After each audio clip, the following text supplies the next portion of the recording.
You're in Braves country.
Good afternoon, Braves country.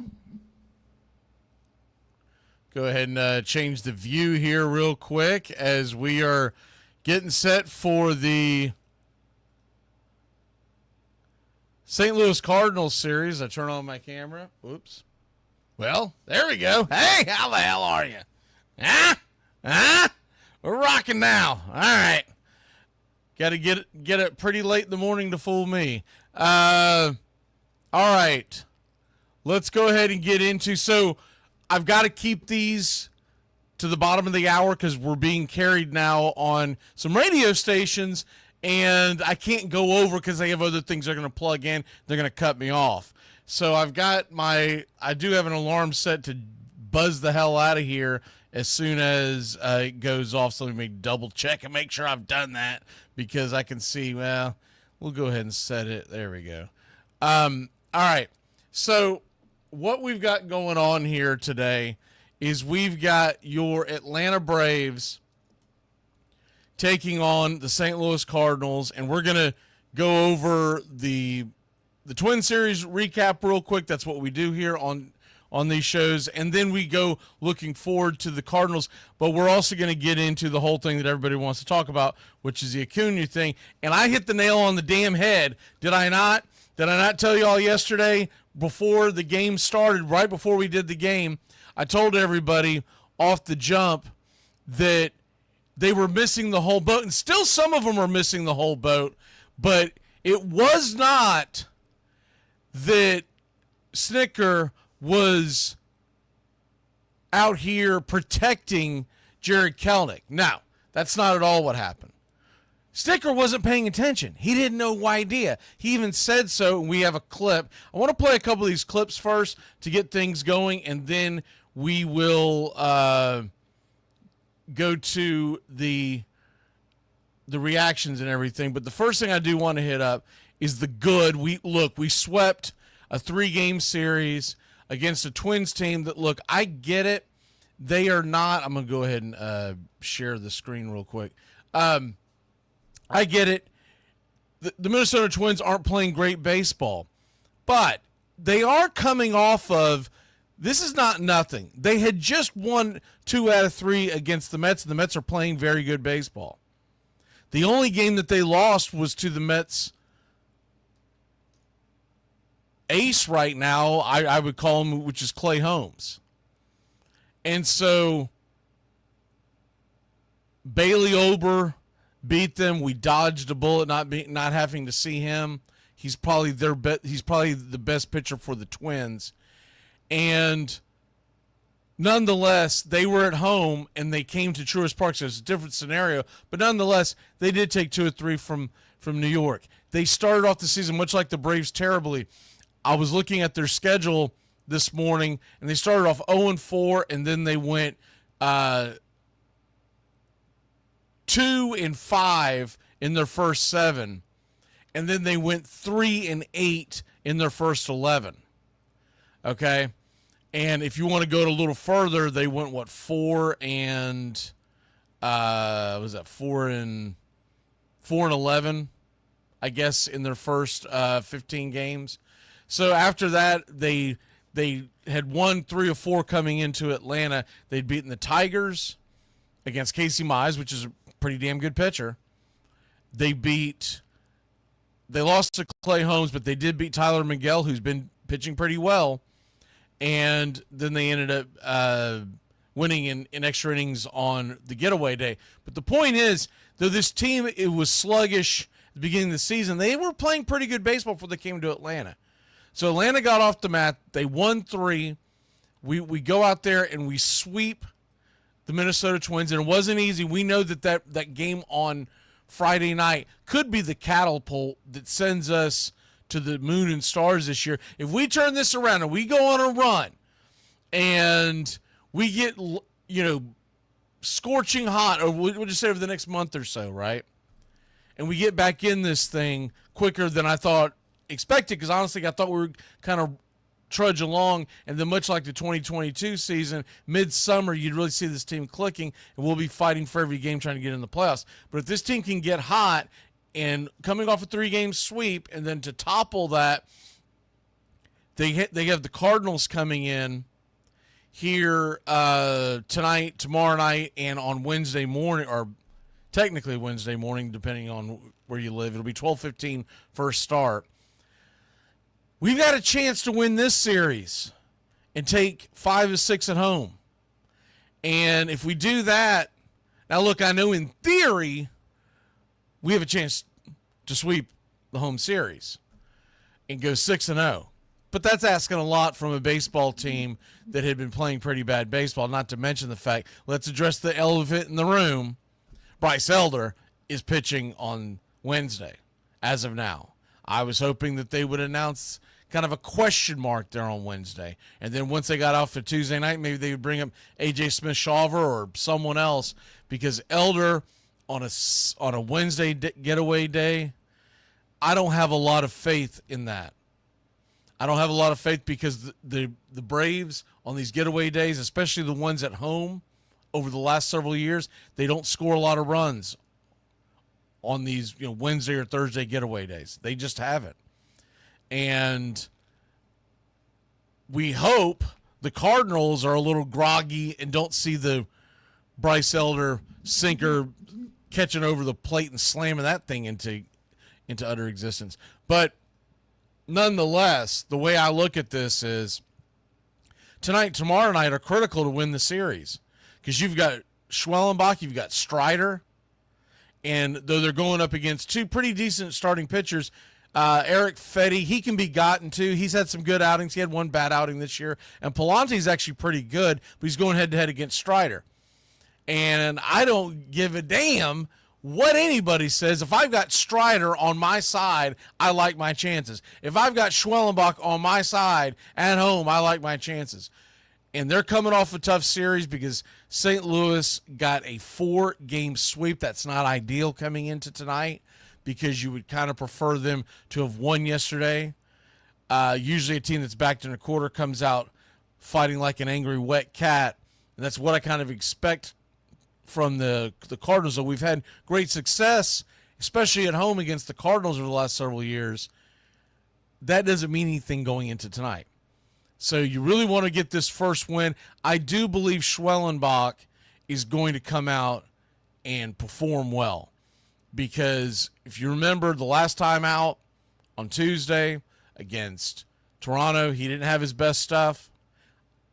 He's getting an extra day of rest, and he's going to be at home. Schwellenbach is usually money.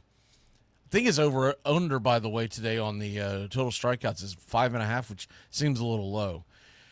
And then the following day, you're going to get Spencer Strider on an extra day of rest. And though I didn't think he pitched poorly at all for his first time being back coming off a major surgery, but he's going to think that, and see, he's going to be dialed in. So once again, the key to this series is going to be the first 2 games, because you don't know what you're going to get from Bryce Elder in Game 3. And it might be a deal where they're planning on wearing him out and then not taking him on the road. right?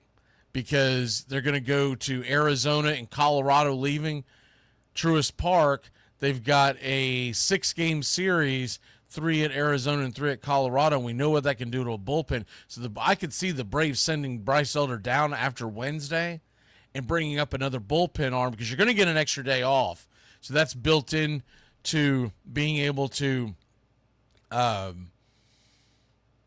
bring yourself an extra bullpen piece, and you're going to get a day off and the extra day off for the starters.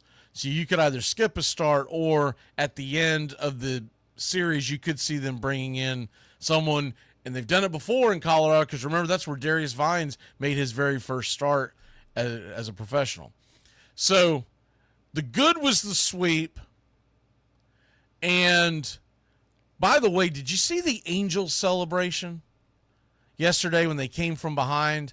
I think they were down 3 and they scored 4 in the bottom of the ninth. I think that's how it went down. I didn't catch the game. I saw the celebration where the Angels came from behind, and the electricity that was in that dugout with Wash and everybody else that was around him. It looked like a college baseball dugout where they were just jumping up and down.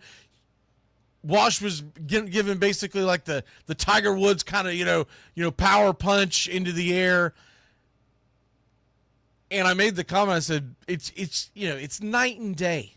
It really is. It's night and day between the Braves dugout now and the Braves dugout back then. And you look at I call them the LA Braves or the Atlanta Angels, whatever you want to call them. But that team out there is hovering around 500, and I think they're going to be in it for a while this year because it's going to be because of that leadership. Now, you can't turn back.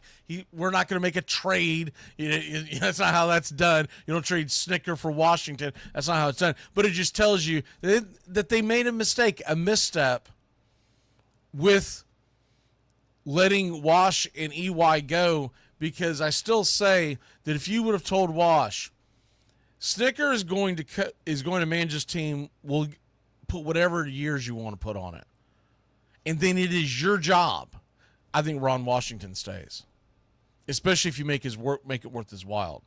And that has nothing to do with the salary tax. The Braves could have made it worth his while, but they didn't, and now here we are. But I wanted to mention that because it just really is dumbfounding that they let those two guys walk out of there, and the electricity that they had was unbelievable. The other real quick thing, all right, let me play the clip from Drake after yesterday because we're just talking about the win. I think you want to hear this from Drake Baldwin. He had the home run, his first home run at Truist Park.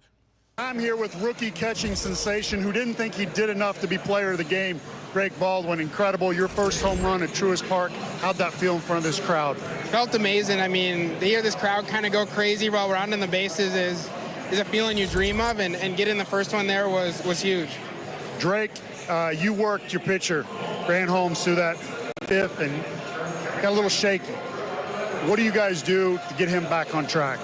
Yeah, he was grinding through it. We made some adjustments, even during the pitching change, and he sort of locked in and was able to execute pitches there, and he battled through and made some big pitches when we needed him. Loved watching you guys work. Finally, you're almost coming up on a month in the big leagues. What have you learned being up here, your biggest takeaway? Yeah, I mean, there's two things. I mean, it's just how good of guys there are on the team here. Like, they're super supportive. They help a ton. And then, I mean, playing in front of this crowd is pretty incredible. It just gives you that extra energy and gives you that motivation to go out there and compete at your highest level every day. All right, so that was Drake Baldwin, and that leads us into the next thing that we're going to talk about right after. I do want to address this real quick. The Braves made us a minor trade yesterday. They traded for cash considerations. Scott Blewett. Yeah, you can't make these things up. We made a trade for Scott Blewett, and everyone made all the jokes yesterday, the low-hanging fruit. We're going to have Blewett and Bummer in the bullpen. Someone, I can't remember who it was, they said something to the effect of, what's next? We're going to go out and get Frank, and then his last name would be gives up a home run. But Blewett, if you're wanting to know about him, look, I looked up his numbers. I had heard of him just because of his last name. I haven't really paid much attention to him. And honestly, I feel like we saw him So I want to look at his I want to double check this, but I feel like we saw him last year possibly, because his name has been a running joke, obviously, because when you got a relief pitcher being named Blewett, you know, the only thing worse than that is that he takes on the oldest profession in the world, right? Because, I mean, that's the first thing that comes to mind is, oh, my God. But we did. Okay, that's why. Okay, I'm looking at it right now. He pitched 3 innings against the Braves back in August of 2024. And, I mean, shut us out. 3 innings, 2 hits allowed, 3 strikeouts. Is he a game changer? No, he's really just coming in to give the depth. Now, what did they do with that? The Braves ended up DFAing Jose Suarez. We'll see what this guy has. The one thing I will say is he does have, and you know the Braves fall in love with this, he's got a decent strikeout rate over his career. He has 37 innings pitched and 37 strikeouts. This year, he's got 4 innings pitched, 6 strikeouts. He does have a high whip. You would kind of expect that for a guy that you got for cash considerations. He and the player to be named later, the most popular guys ever traded in baseball. But his numbers weren't as bad as I thought they would be. And Baltimore DFA'd him on, what was it, Saturday? And you see with Baltimore, they got pounded. Charlie Morton in the lineup yesterday. Now, the last inning or so, they had a position player pitching, but they gave up 24 runs. But before that happened, they'd given up like 16 runs. So the first thing that comes to your mind is like, damn, if this guy's not even good enough to be in the Baltimore pitching staff, do we want him? But then you look at his numbers, and they're not terrible. What can you expect from him? He is going to be long relief. Okay? Because every outing he's had recently has been 2 innings or more. This year, one this year, he did not go that long. He was 1 2/3 because they brought him in with an out in the inning. But other than that, he went 2 1/3, 2 1/3, 1 2/3, but completed the innings. And then went 2 2/3. And that's kind of what you can expect from him. Is that if we bring him in, it's going to be a guy that we bring in the 5th or 6th inning if someone doesn't have it. Are they eyeing Wednesday? That could be very possible. That could be very possible. They could be eyeing Wednesday, saying we need someone to bridge the gap, and maybe they don't want the lefty Suarez going up against the right-handed bats of the Cardinals, so I can kind of understand that. If you look at what he did last year, more of the same. Most of his outings were somewhere in the 2-inning range. He actually had several 3 innings outings, and he did have a few 1-inning outings where they obviously didn't need him. It could have been mop-up duty at the end. But anyways, he's not a guy that's just going to blow you away. And yes, I did just make that comment on a guy named Blewett. But anyways, well, it was not intentional. That was not intentional. That's what we're looking at from him. Now, real quick, I want you to hear the Snitker comments, because they asked him about everything. We hit the nail on the head when we said he wasn't watching the damn game. He admits it in this. The other thing I want to hit you with is when we come off this, I've got some comments for this, because the national media is missing the low-hanging fruit. They're missing what's really going on. What they have focused on in this entire thing is Ronald Acuna Jr. should not be tweeting out against his manager, and I don't disagree with that. But that's not the biggest issue here. Let's play the clip. Didn't have any. I mean, I don't do social media, number one. And I heard about it as I was walking to the dugout. Heard something was up, and then I came in and they said it was down. I haven't talked to him, so I don't know. That was what we were asking last night about Kelnick, because it was kind of the same situation as Acuna's. I know Acuna's wasn't. No, they're all different. They're all different. All the situations, when they happen, they're all different. And I addressed it with Jared. Acuna's incident different from Jared's? Huh? It's just timing and all of everything. I think there's no blanket thing doing that. Quite honestly, if you want to know the truth, I wasn't watching that play. I knew he got thrown out at second. I didn't see it till this morning, and then I talked to him about it. He said during Acuna's incident that it's unacceptable. Yeah, no, it was, and it's, For guys not to run, you still feel if you don't run, then it's a big time like that, yeah. But I'm quite honestly, I don't look for him to not do it because he plays with his hair on fire all the time and he's laying out. And I didn't know it till I saw this morning. I went in and I looked at it when I got here, and then I had a discussion with him and we got it squared away.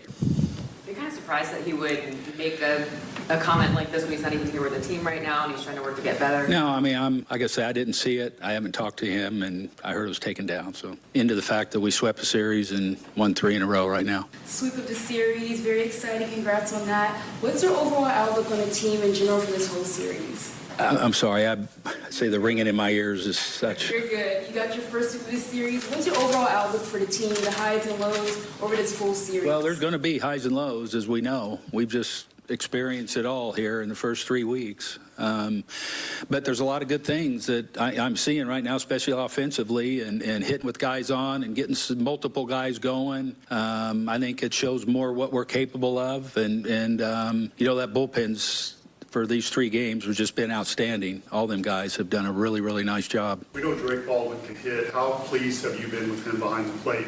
Really good. I mean, from the get-go. It's hard when you come in as a rookie catcher and you're catching established guys and playing against this competition. It's just why they...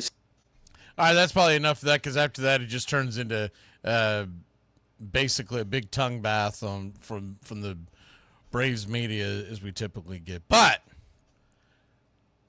the main point I want to make on today's show is when we sit here and there's so many people on X and other outlets that will defend Snit to the end. And I get it. They feel loyalty because he's been with the organization for so long. You don't want to eat your own, and I get that part of it. And then the other thing being is that he was the manager for the team that won the World Series. And you can't take that away from him. And I think he's genuinely a nice guy. That's what makes it so tough about this. But they did not win the World Series because of Snitker. They won it even though Snitker was the manager, while he was the manager, or in spite of the fact. However you want to word that. I don't give a damn. But he was not the reason, because he didn't make any of the lineup changes. He doesn't do a lot of in-game strategy. He doesn't stand up for his players. He doesn't go out there and rattle the cage of the umpire when he knows that they're getting a bad deal. And the year that the Braves brought it all home, when you talk about managing the bullpen, we got lightning in a bottle. Let's be honest. Those guys that were in that bullpen that year have never been the same. Nor were they ever that dominant before. But they got into it, and there was I watched the documentary The Comeback on Netflix the other day. And on Netflix, there was a very interesting documentary where they talk about the Red Sox making the comeback against the Yankees in 2004 when they were down 3-0, and everybody remembers it that was alive, and it was one of the greatest stories in sports history. By the way, shout out to Bostonians today. It is Patriots Day, and of course that means the Boston Marathon. You've got the Red Sox right now playing the White Sox. It's one of my favorite sports days. The only thing they screwed up there is they should have had the Celtics play tonight. They are in the playoffs, and I'm like, what the hell are they doing? Because they have done it before. I am a Celtics fan. I grew up a Celtics fan way back in the Larry Bird days, and I make no apologies for that. I couldn't see Hawks games when I was a kid. I could see Larry Bird and my favorite player at the time, Dennis Johnson, on Sunday afternoons in Florida. So that's why. But it's a great day of if you're not familiar with Patriots Day, it's just a phenomenal sports day because they time the baseball game around the marathon so that fans can kind of do it all. But anyways, going back to that, if you watch The Comeback on Netflix about the Red Sox making their run And so many of the guys were talking about the team chemistry and what they had. I'm telling you, you can draw so many parallels with that and what happened in the 2021 Atlanta Braves team. It was magic. It was lightning in a bottle. That team doesn't win the World Series any other year. Not with that roster. Not losing Ronald Acuna Jr., not with Charlie Morton breaking his damn leg, but they caught lightning in a bottle, and it is what it is. And I don't take it away from the fact that he was at the helm, and they did win regardless, but I honestly think his coaching staff had a lot to do with it because they were very rah-rah. And we sent guys when we probably shouldn't have sent them, and we had some things that went our way. So with all that being said, you can't just hold on to a guy because we won a championship 4 years ago. When you look at the fact that in 2022, after roaring back and winning the division, they fell flat in the playoffs. 2023, best offense in baseball, they fell flat in the damn playoffs. Last year was a great job and I'm not just going to give it to the coaching staff, but I'm also going to give it to the front office because the injuries that we had, that was AA's best job if you take 2021 as an outlier, because he had so many injuries and he somehow pieced together a playoff appearance. We didn't do anything in the playoffs. We got crushed, but I'm not blaming Snitker for that one. I'm not blaming the front office for that one. That was because we were out of bullets and we were heading to the OK Corral with basically, I wouldn't even say we had a knife in our hand. We had like a pool noodle in our damn hand heading to the OK Corral. We had no chance. But the biggest thing that they miss on this, before I get out of your hair, is he wasn't paying attention. And if he wasn't paying attention, that's a problem. He didn't know until the next day when he got to the office, which is what he just said, what you just heard. That's a problem. That's not just a problem because he had his head up his ass and didn't see it. That's a problem because nobody else in the dugout on the management staff, because the players aren't going to dime each other out. Nobody else saw it and said, Snit, did you see that? What? Well, he was sitting there staring at the damn ball, and nobody saw it. So what you're telling me is you've got the best seats in the house because you're not managing. You're just watching the ball go up and hanging your mouth out and go, wow, that was how did he get thrown out like that? Because you know he's got speed, so even if you didn't see it in real time, you could have went back and looked at any point during the game and said, Snit, did you see this? So Ronald Acuna Jr. is not wrong. Should Ronald Acuna Jr. do that when we are in the middle of a 3 games sweep or a potential 3 game sweep because we'd won 2 games, and this is a team that started off horrendous. The last thing you want is this media blitz focusing on what's going on. No. And I'm sure they're going to have a conversation. The only thing that they got right was this morning I was watching MLB Network, and DeRosa said one thing. The rest of that entire deal that they did this morning, they were way off base because they were focusing on the wrong thing. I just told you what they needed to focus on. But the one thing that DeRosa got right was he said, and I agree with this 1,000%, is that you don't tweet it. You go into his office and say, Snitker, close the door. I got a problem. As a leader of this team, you benched me in 2019. You don't bench him. I've got a problem. I want him benched today because of what you did to me. And though I may have 100%, 1,000% deserved it, I still want you to bench his ass because there's got to be a message sent that a guy hitting well below the Mendoza line can't Cadillac it, even though, and I do agree with Snitker, even though he does play with his hair on fire most of the time. But he's not hitting the ball. You can put him in for defensive replacement later in the game if you really needed him. That's not going to hurt anybody's feelings. But you don't start him the next day, and that's the damn problem. And the reason why he didn't do it, Snitker, is because he doesn't want it to look like he's kowtowing to Acuna from the social media. So even if he thought about benching him, Acuna screwed that up. But in the middle of the game, there should have been something done, and there wasn't. And that's my biggest beef. I know they're not going to do anything about Snitker, not this year. He's probably going to ride off into the sunset. And maybe we catch magic in a bottle one more time and we win it. You never know. Baseball is a fickle mistress, and you never know what's going to go down. But nonetheless, they're not going to fire him in the middle of the year. That's just not going to happen. But whoever they bring in next, and there's been talks about, well, all they're going to do is promote Walt Weiss. Then why the hell didn't you promote Ron Washington and let it be known to him that after year X or year Y, you will be the guy?